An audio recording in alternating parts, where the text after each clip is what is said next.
مجھے یہ اعلان کرتے ہوئے خوشی محسوس ہو رہی ہے کہ ہماری حکومت نے کاروبار سے 15 کروڑ روپے سے 50 کروڑ روپے تک کی آمدنی کی 6 سلیبز پر عائد سپر ٹیکس جو 1% سے لے کر 7.5% کی سطح تک تھا اس کو مکمل طور پر ختم کرنے کا فیصلہ کیا ہے۔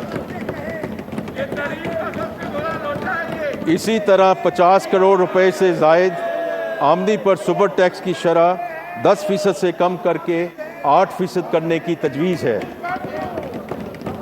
جناب اسپیکر، اس اقدام کا مقصد چھوٹے کاروبار اور صنعتوں کو فروغ دینے کے لیے علاوہ کاروبار میں آسانیاں پیدا کرنا ہے۔ یہاں میں کہتا چلوں کہ آج جب ہم نے یہ تجاویز کیبنٹ میں پیش کی تو پرائم منسٹر صاحب کی طرف سے اور کیبنٹ کی طرف سے ہمیں یہ ہدایت ملی ہے کہ ہم ایکسپورٹرز پہ سپر ٹیکس کو مکمل طور پہ ختم کر دیں۔ تو ہم انشاءاللہ اس کو آگے لے کر جائیں گے اور اس بجٹ کے دوران اس کو فنشنگ لائن کے تھرو لے کر جائیں گے۔ میں صرف کہنا چاہتا ہوں کہ یہ اس کا اطلاق بینکوں، تیل اور گیس تلاش کرنے والی کمپنیوں اور فرٹیلائزر کمپنیوں پر موجودہ جو سرچارج ہے وہ برقرار رہے گا۔ جناب اسپیکر، پاکستان کی معیشت میں روزگار کے مواقع پیدا اور صنعتی ترقی کا پہیہ تیز کرنے میں کنسٹرکشن سے بڑھ کر کوئی شعبہ نہیں ہے۔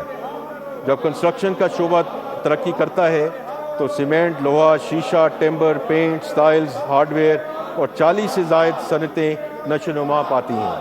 جائیداد کی منتقلی پر عائد ود ہولڈنگ ٹیکس کو معقول بناتے ہوئے فائلرز کے لیے خریداری پر ٹیکس 2.5% سے 1.5% کرنے کی تجویز ہے اور فروخت پر 5.5% سے کم کر کے 2.75% کرنے کی تجویز ہے۔ ہمیں امید ہے کہ اس اقدام سے کنسٹرکشن کی سرگرمیاں زور پکڑیں گی اور تعمیرات کا شعبہ نشو و نما پائے گا۔ ڈیجیٹل معیشت پاکستان کا سب سے تیزی سے بڑھتا ہوا برآمدی شعبہ ہے۔ جیسے کہ آپ کو معلوم ہے، کل میں نے اکنامک سروے میں بھی بات کی کہ اس وقت تک $3.8 بلین کی آئی ٹی ایکسپورٹ سروسز ہو چکی ہیں اور انشاءاللہ before the year is out the IT export is going to be close to $4.5 billion. Pakistan کا آئی ٹی اور آئی ٹی سے متعلقہ خدمات کا شعبہ اور ہمارے free lancers, soft where houses اور ڈیجیٹل ایکسپورٹرز ہمارا اثاثہ ہیں۔ آئی ٹی برآمدات کی آمدنی پر 0.25% FTR کی رعایت 30 جون 2026 یعنی کہ ابھی کچھ دنوں میں ختم ہونے والی تھی۔ وزیر اعظم کی خاص ہدایت اور اس شعبے کی ترقی میں دلچسپی اور حکومت کی محنت سے پیدا کردہ مالی گنجائش کی بدولت اس رعایتی نظام کو مزید 3 سال کے لیے یعنی کہ 30 جون 2029 تک جاری رکھنے کی تجویز ہے۔ اس اقدام سے ہماری آئی ٹی برآمدات بڑھیں گی اور نوجوانوں کو اس شعبے کے جانب راغب ہونے کی تحریک ملے گی۔ جناب اسپیکر، جیسے کہ آپ کو معلوم ہے، ایکسپورٹ سیکٹر ہماری معیشت کی گروتھ کی ضمانت بننے والا زر مبادلہ کے حصول کا ایک بڑا ذریعہ ہے۔ اس وقت ایکسپورٹ پر ایڈوانس انکم ٹیکس اور منیمم ٹیکس کی مد میں مجموعی طور پر 2% ٹیکس عائد ہے، جسے کم کر کے 1.25% کرنے کی تجویز ہے جو منیمم ٹیکس کی مد میں ہوگا۔ اس کے علاوہ جناب اسپیکر، اس وقت ملک میں بینکوں کے جاری کردہ کریڈٹ یا ڈیبٹ کارڈ کے بیرون ملک استعمال پر ہر ٹرانزیکشن پر 5% ود ہولڈنگ ٹیکس دینا پڑتا ہے۔ اس ٹیکس کی وجہ سے رقم کی منتقلی کے لیے غیر روایتی ذرائع کے استعمال کا رجحان بڑھ رہا ہے، جس کی حوصلہ شکنی کے لیے ود ہولڈنگ ٹیکس کی شرح کو 0.5% کرنے کی تجویز ہے تاکہ اس معمول کی فائنینشیل ٹرانزیکشن کی سطح پر لایا جا سکے اور معیشت کو دستاویزی بنانے کی حکومتی کوششوں کو تقویت مل سکے۔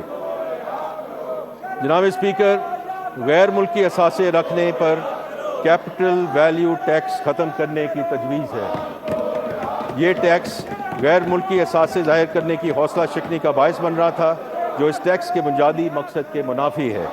ظاہر کیے جانا والا اثاثہ ایک دستاویزی اثاثہ ہوتا ہے جس پر ٹیکس عائد ہوتا ہے۔ اس ٹیکس کو ختم کرنے سے پاکستانیوں کو اپنے غیر ملکی مالیاتی حیثیت ریکارڈ پر لانے کی حوصلہ افزائی ہوگی، جس سے کمپلائنس، ڈاکومنٹیشن اور افزائی ریونیو کا حصول ممکن ہوگا۔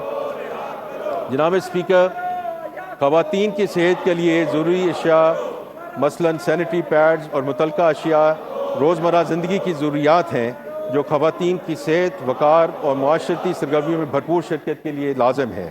اس لیے سینیٹری پیڈز اور متعلقہ اشیاء پر ٹیکس کے خاتمہ کی تجویز ہے۔ جناب اسپیکر، اس سے دوسرا اقدام کنٹراسیپٹوس پر ٹیکس کے خاتمے کے حوالے سے ہے۔ پاکستان آبادی کے اعتبار سے دنیا کا 5واں بڑا ملک ہے۔ آبادی میں اضافہ کی رفتار تشویشناک ہے اور خاندانی منصوبہ بندی حکومت کی اولین ترجیح ہے۔ اس لیے ہم کنٹراسیپٹوس پر عائد ٹیکس مکمل طور پر ختم کر رہے ہیں۔